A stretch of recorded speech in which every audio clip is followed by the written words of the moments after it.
Hey there, sports fans. Welcome back. It's another episode of Dinner with the Captain. I'm John Dinner, and sitting to my left here is Captain Steve Priolo, captain of the Buffalo Bandits in the National Lacrosse League, the undefeated Buffalo Bandits. How you doing today, Cap? Awesome. Feels great. All right.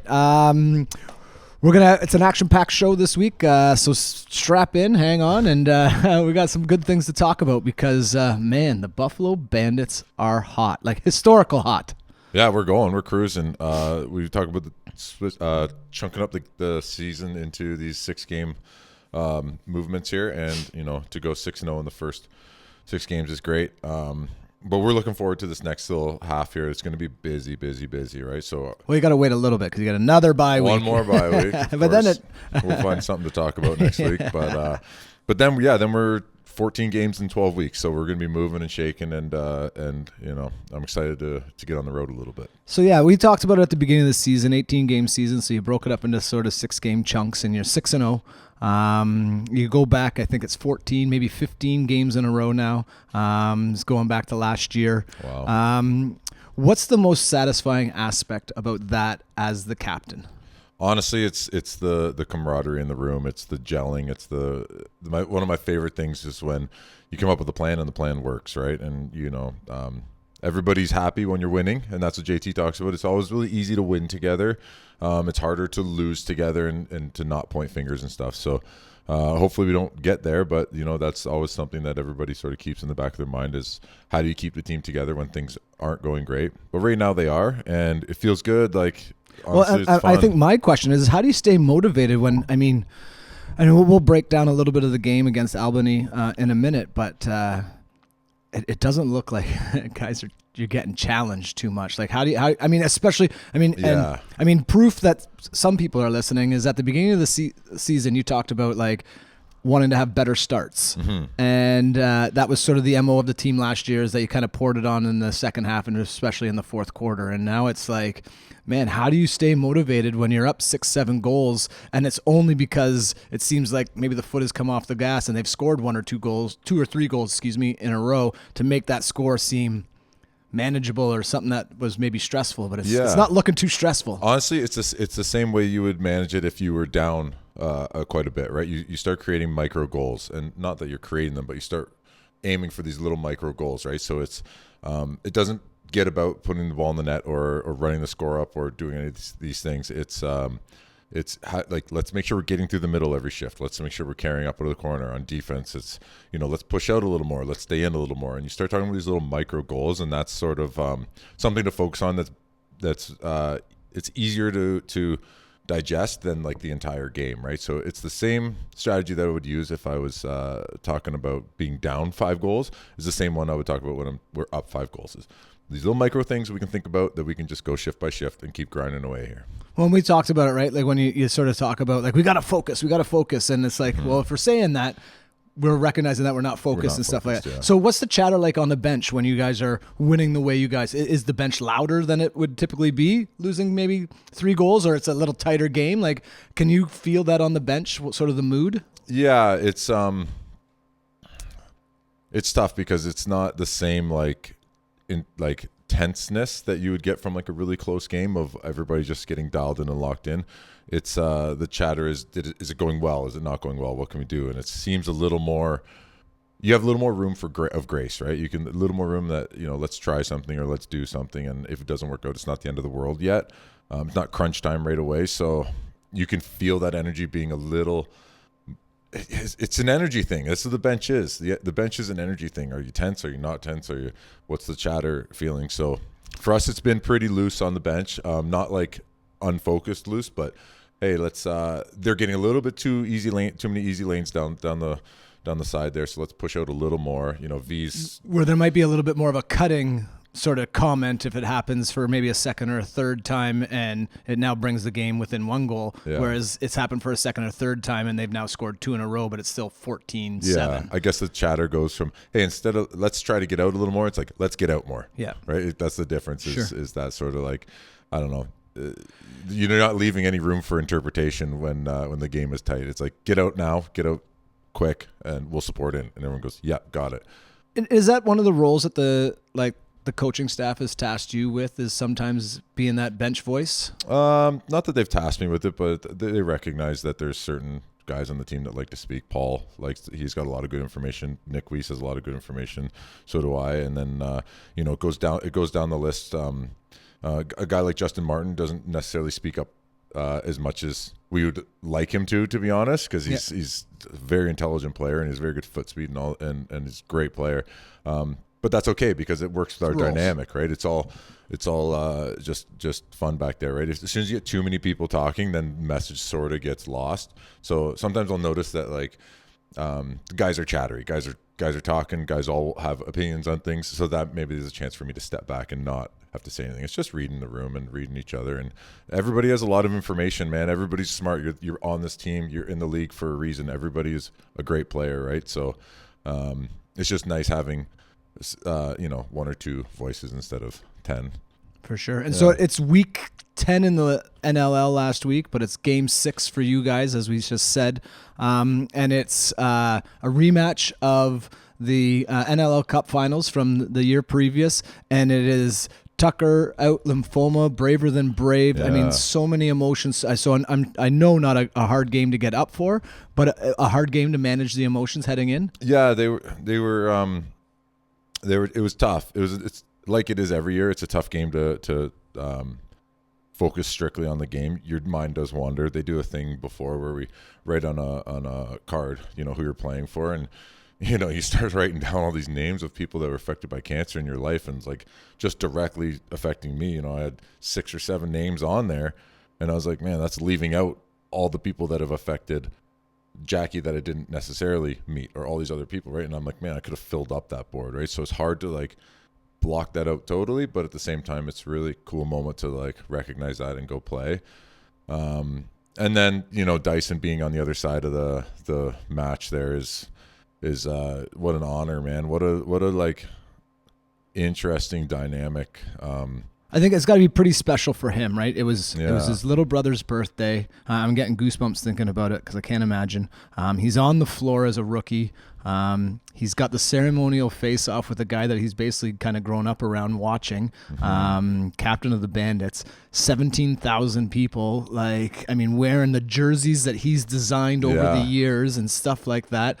He carried himself really well at halftime and before the game, and I didn't hear much from him after the game. It probably would have been, a tough thing. But can you just talk about, how this one was maybe a little bit different, the 10th anniversary, and just now, like you said, having Dyson involved and having Vegas involved because his dad's down and coaching over there, and the growth of that and what the Tucker Cup sort of meant? Yeah, it's he's great, eh? Yeah. Dyson's so great. He carries himself so well. Man, what a professional. He's I mean, and I get on this, right? Because I'm a minor lacrosse coach and whatever else, but when you listen to the lacrosse players that are involved in the sport and you get to spend time with the people that are involved in the sport, I'm obviously biased, but I mean, I've been around all sports, and I've been very fortunate in that way, but there's just something about the lacrosse player, and Dyson exudes that. And I mean, a big part of that is obviously his experience with losing his little brother and the love that his brother had for the game. Mm-hmm. Yeah. And the way that this Tucker Out night has grown, and how much it's how much attention it's brought to all aspects of cancer and cancer awareness, right? And he it was different because he was playing in the game versus doing the drop and going to the stands, right? And like he's done in the past before he was in the NLL, and now he's playing in it. So it was we were talking about this earlier, where it almost felt like we were carrying the weight of the game on us for the last 10 years. And now it's almost like it's grown to a place where it's spread out amongst the league. And it feels like with the Tucker Cup and everything coming in, it's like you have a lot more emotional support for this event. It's like you can breathe for a second and say, okay, this is big. It's beautiful. Other people are taking care of it. I don't need to carry this weight with me anymore. This is a thing I'm participating in now. It's not like the thing that only Buffalo is doing, right? So this Tucker Cup has made it it's big. It's made it not that it wasn't a real thing, but it's made it like this its own aspect that's just not just out in Buffalo anymore, where we carry this sorrow and this weight and this everything. It's now seems like it's spread out amongst. And I mean, maybe a bit more hearts. about that positive legacy, right? The legacy of the love of the sport, what it does to bring people together, right? Times of difficulty. Lacrosse is still a small family when you talk about, like, in relative terms to other big sports that are out there. And so this is just something that I think has brought people together and sort of crystallized all that is great about our sport. And so then you got to go play a game. Yeah. And you guys came out, I mean, like, didn't miss a beat. I mean, is there something said? Like, I mean, like, I know that, I mean, I'm sure Dyson's like, we got it, like, let's go do this, right? And then these, at the other end, like, here we go, 10 years, let's honor this. Like, is there something said that's going to, like, flip that switch? We talk about flipping the switch, and it's a tough one. Yeah, I don't know about on their end, but we had a lot of talk throughout the day, so about what it meant. And so my messaging in the huddle was, I said, we win this game. We win this effing game. And that was it. Yeah. That was enough. Do what you do, right? And guys had chills. You know what to do. You know, you don't need a pump up speech. You don't need anything right now, right? There's enough emotions flying in the locker room and everything. So go out there and play hard, play your hearts out, and we did. So did they, but we did as well. Well, and again, man, you guys are looking tough to beat. Like, you look up and down. I mean, you see the sort of the compression of the standings and stuff like that. Lots of 3 and 5, lots of 5 and 3, 4 and 3, 4 and 4, 6 and 0, and seemingly, I mean, you had maybe a bit of a test with the Rock a few weeks back, but I mean, it's been pretty dominant. Yeah, our offense is clicking, dude.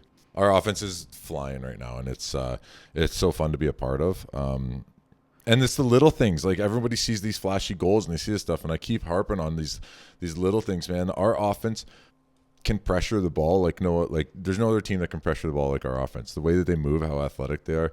There was one shift in the third quarter where we were kind of, I think they scored 2 power play goals coming out of the half, and then another goal that maybe we want back. And then our offense knew that we needed them. We needed them to step up, and they weren't scoring either. They had the backup goalie in net. They didn't know where to shoot, really. They started getting a feel for it, so we weren't getting goals to drop. And they just pressured the ball, didn't let them get out of our end a couple times in a row. One of them, they pressured them all the way. Albany cleared it over half, and they still kept on double team. It was like, I think it was Josh and Bucky, and they're just pushing out on these guys, and there was a turnover, and we went down. And I think that led to Chase's goal, and that might have been our only goal in the third.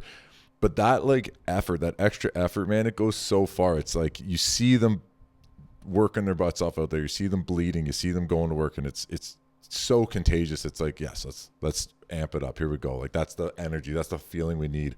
The crowd went wild, and the rest is history. Bandit Land has once again shown up, and again given a pretty extraordinary show. Lacrosse is on the rise. It is. As they say, the next major. Although we're going to talk to the NLL about that, because we're here. Yeah, that's right, man. We are here, and you are here. And so we head into now another bye week. Rochester's looking at you guys being like, what the heck? We've got 10 games under our belt, and you guys got 6. Yeah. Then you got a team like Toronto that probably doesn't want to take another bye week for the rest of the season now that they're kind of clicking. Yeah. And that's who you'll be facing in 2 weeks. No love lost, February 14th. And Valentine's Day. Yeah. And we talked a little bit about it. But we're recording here on a Wednesday. It's we call it dinner with the captain, and people have always been wondering, like, when are we going to eat dinner and stuff like that. We started maybe with some drinks at the beginning, but now it's lunch with the captain right now. We're squeezing this in just before practice. I'm always amazed and about the sacrifices that professional athletes make just to become professional athletes. But then you talk about a sport that where, again, multiple jobs and whatever else. We're up here in beautiful Rosso Lake, Ontario. Minus 20. Minus 20. I woke up, it was cold. Yeah. But you're going to be in the car for a bunch of hours today. Yeah. Taught all morning, do the podcast, and then I'm going to jump in the car after this and go to practice. And that's the best part, man, is like I'll go to practice, I'll do my listen to podcasts or a book on the way down. It's a nice time to like sort of decompress from life, and then get there and we go right into video. We do a ton of video, man. It's great, and it pays off. And this is another opportunity to start breaking down the teams that we have coming up. Right now we get 2 practices to talk about, but we have a double header, right? So we have Toronto and then I think San Diego or someone like that at home. I'll double check that. That's stuff I'm supposed to know, right? Yeah, that's what I'm supposed to bring to this table. But this is a great opportunity to start tweaking things the way we need to, right? Our man down was pretty good, but it needs to be way better. The last 2 games, we've been sort of putting them in tough spots, but they're still sort of scoring in those last minute opportunities. And we felt we had Albany figured out pretty good, their offense, and they still sort of found a way to score on us. We did a couple nice looks where some more unorthodox stuff where we would read what they were doing, and Nick Weiss and I sort of play the top, and we had a couple unorthodox looks of switching on certain things, and me shooting the gap and different looks again. But man, one thing that was cool was on the man down that you don't get from doing video or practice or anything like that, but what you get from just spending time together is I sort of overheard them talking. It was Ethan Walker and Dyson were talking, and I didn't hear everything, but all I heard was draw and dump. I heard draw and dump. I was like, oh my gosh, they're going to set up in the same look they've been looking every time, but instead of going from the lefties to the righties, they're going to draw and dump to Dyson, and that's just went through my mind. So I turned to Wires. I said, he's going to come up off the crease. Dyson's going to come up off the crease.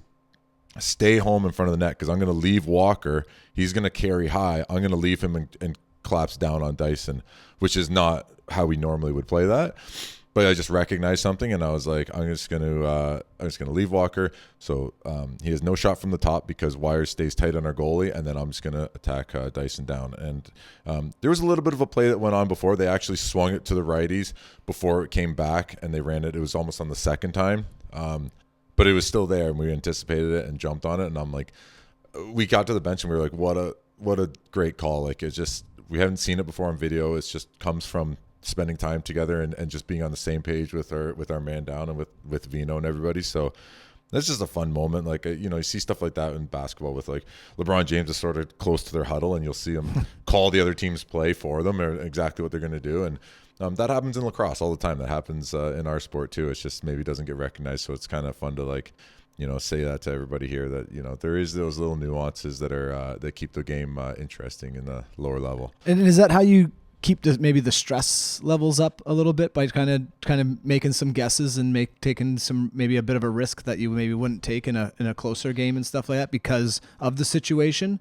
I only say this is because, I mean, you stomp the league, and I'll whisper undefeated season. Oh boy. And you get to the playoffs, and now I mean, everything's ramped up. Yeah. You don't want your first test of the season to be round 1 and going into overtime against a team like Georgia, like last year, right? Where it could have ended and changed what we're talking about today. Yeah. Yeah. But it's also, the risks aren't like a selling out risk. Like we still have this inside out mentality, right? Where we like to stay tight. If there's ever going to make a mistake, it needs to be to the outside, and make them skip the ball over somebody or these. So it's a little bit of a guessing game that I played there on that man down.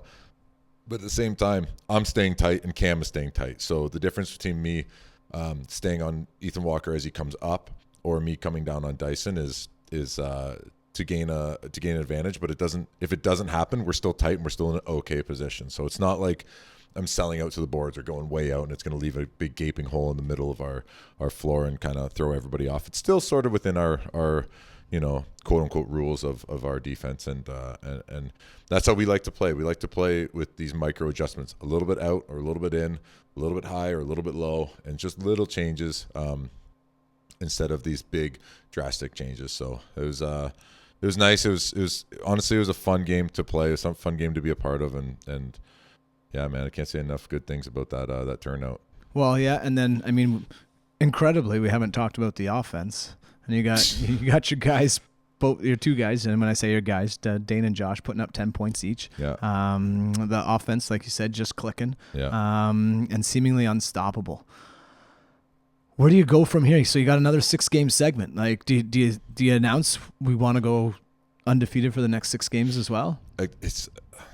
That's the goal. It's like, I mean, it's always the goal, but like, I mean, Toronto would love to say it, but then they look at it and they, well, we got Buffalo and we got this and we're going to be traveling over there. And we're like, yeah, but sometimes you win the big games and you might lose one that you're not supposed to. So if you start thinking of things as like go above 500 or something like that. But right now our goal is to just win every game, and that should be every team's goal. Like these games are so important, man. These, just like football, every week matters so much. And so yeah, going into this weekend, yeah, it'd be great to go 1-1, but we're looking to go 2-0, right? Like that's the mentality we have right now. And our offense, you're asking about our offenses, where do they sort of go from here? And if you talk to them, if you talk to Josh and Dana, they're not playing perfect. They're just playing well. But there's a lot of different looks and a lot of different aspects that they're trying to figure out. McKay played full-time offense, right? I don't know if we're going to see that again. Like, we're still shuffling guys around. Albany went 8-8, so they went 8 O guys and 8 D guys, which surprised me because Travis Longboat came back. He was on the IR and he came back, and they didn't take anybody out. So, or they would have taken somebody out of the back end. So going 8 D plus a draw guy and 8 offense. We've done that a couple times. It's tough, man. It's tough because D guys tend to take more penalties. So. Except on our team for some reason, but if our D guys, if you take a penalty, now you're down to 7D, right? Yeah. If you only have 8 and then you have a guy go down, and all of a sudden you're looking at a guy in the penalty box. Like the one game Weiser went in for 16 minutes, right? And then somebody goes down with an injury and you're sitting there going, we only have 6 D guys right now. Like, what are we doing? Yeah. Right. And, but yeah, I don't know. I don't know. It's, you're going to see different looks down the stretch here. So there's a lot to still have develop in our offense, even though they are playing really great. Like, and I mean, almost historical portions, but goals are up, I think, across the board. The game has never been more exciting. Buffalo's obviously leading the charge, and we'll unpack the doubleheader, but it got me thinking as you talked about the doubleheader, like, is this now also an opportunity to maybe open up the roster a little bit? And some guys are going to play Friday and some guys are going to play Saturday, and I mean, a lot of guys are going to play both nights, but it's kind of those guys that are like on the practice roster, maybe coming back from injury, like older guys that maybe back-to-back games. Like, is that a conversation that has already started? I think so, but not. I mean, I know coaches are obviously they're talking about it. That's what I mean. It's like, that's why I say I think so, because I haven't heard anything. I don't know, man. Like, who comes out? Who sits? It's just this. You see how it goes. Like, there's going to be some people banged up, so maybe they get the rest. So it's not necessarily an older guy. I know some guys are battling with some back issues or hamstring stuff. They're just sort of going. They've been through. Shoveling snow. Probably. So it's like those guys might get the rest, and not necessarily the guys who you think, like maybe Paul or myself, right? The older guys. It might end up being somebody that's just a little bit dinged up or whatever. But I don't think so. I'm planning on the same roster both nights, and if something changes, then it changes, and that's just the way it is. Yeah. Well, I mean, we head into another bye week, and when we talk about other sports, it was just like the grace of Buffalo's championship last year, maybe a little bit of a choice. We're going to take Super Bowl weekend off because we were supposed to see the Bills there, but didn't quite happen. Is that something that's talked about, though, as a team? Like, will you guys get together for the Super Bowl or anything like that? Or is, again, we talked last week, just an opportunity for life to catch up? Yeah, we had a decision to make. We could either take this Wednesday off and go Saturday, Wednesday, or we could go Wednesday, Saturday, and we ended up on Wednesday, just to keep things, again, it's a Super Bowl. People have plans.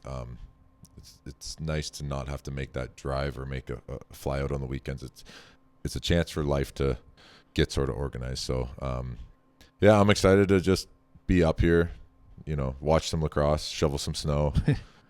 Maybe go skiing, just do up here things. So, yeah, man. So who do you got? You got the Kansas City referees or the city of not so brotherly Don't get love? me going on the referees. My dad's been texting me all week about how yes, referees make mistakes in the NLL, and it's a very subjective, it's a very subjective sport, right? When you think about, I mean, again, people that are new to the sport have a real hard time being able to decipher penalty versus not penalty. Yeah, but even outside of that, like if you go and ask a referee, like, hey, what's a moving pick? Yeah. Well, you're going to get 15 different answers. Yeah. Right. And it's all about like game management. How good was that pick? Well, it was a really good pick, so it must have been a penalty. Sometimes it's a penalty, sometimes it's a moving pick, sometimes it's legal, and it could be the same pick, right. 3 different refs, right? Yeah. So it's a subjective thing. So it's about game management when it ultimately comes down to, and that's where you're like, okay, the refs need to be good at game management. They need to be able to be consistent with their calls to allow us to play to a certain way.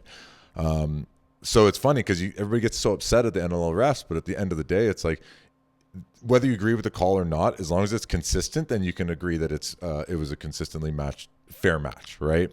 But because you look at the NHL and it's like this, Connor McDavid skating over the line. He gets. Toronto needed that win, right? So, but it's like he scores a couple minutes later, and they review it, and it's like clearly he's not offside, but they call it offside, and you're sitting there going like, how can you go back to the video review and then still get it wrong? Yeah. And you're like, it's hard to wrap your mind around it, right? And it's the same thing with football, and it's the same thing with lacrosse, right? Because as some people kind of get a little bit upset because the last couple minutes goals go in, and there's especially close games, and it sort of takes the flow out because they're checking everything, right? Because again, it's so fast. Yeah. Things are happening. You want to get it right, and I would say, from what I've seen, most often they tend to get it right, and if it's even close, they'll stick with the call on the floor. And I think inconclusive is the greatest word invented in lacrosse. It's just I don't know. Yeah, whatever we saw initially, we're going with. Right? Yeah, and I think that must give the referees a little bit of confidence to make